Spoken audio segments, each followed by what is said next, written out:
नमस्कार, उज्ज्वला होम किचनमध्ये तुमच्या सर्वांचे पुन्हा एकदा खूप खूप स्वागत आहे।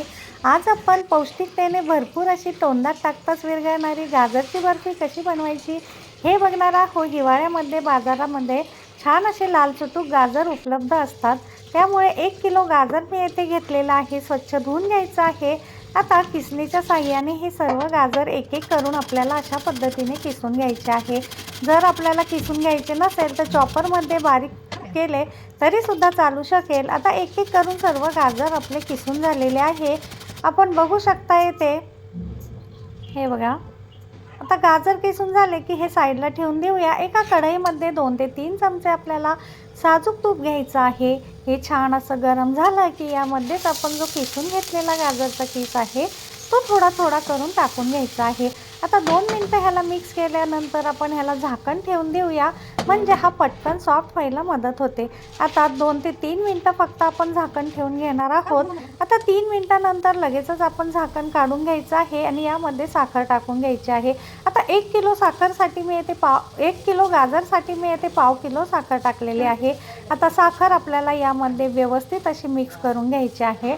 गाजर सॉफ्ट झाल्यानंतरच साखर आपण येथे टाकून घेतलेली आहे, हे येथे ध्यानात ठेवायचे आहे। आता साखर ही पाणी सोडायला सुरुवात करते, अशा वेळेस आपण येथे 1 वाटी मिल्क पावडरसुद्धा टाकून घेतलेली आहे, म्हणजे 250 ग्रॅम मिल्क पावडर मी येथे वापरलेली आहे।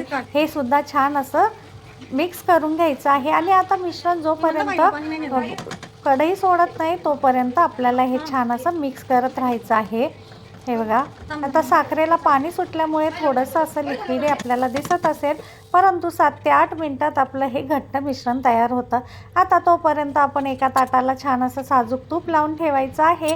यातच आपण शिजलेलं आपलं जे मिश्रण आहे बर्फीसाठीचं थोडं थोडं करून यामध्ये टाकून उलटण्याच्या साहाय्याने सेट करून घ्यायचं आहे। आता यावरती आपण आपल्या आवडीनुसार बदाम आणि पिस्त्याचे काप टाकून घेतलेले आहे। आपल्याला नसेल आवडत तर नाही टाकले तरी सुद्धा चालेल। आता ही बर्फी आपल्याला 3 ते 4 तासासाठी सेट व्हायला ठेवायची आहे।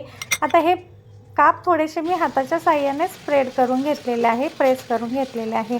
आता याला चाकूच्या साहाय्याने असा बर्फीच्या आकाराचा चौकोनी आकार मी कट करून घेतलेला आहे। आपण आपल्या आवडीनुसार लहान मोठ्या आकाराची बर्फी कट केली तरी सुद्धा चालू शकेल। आपण बघू शकतात आपली बर्फी गाजरची बनून तयार झालेली आहे।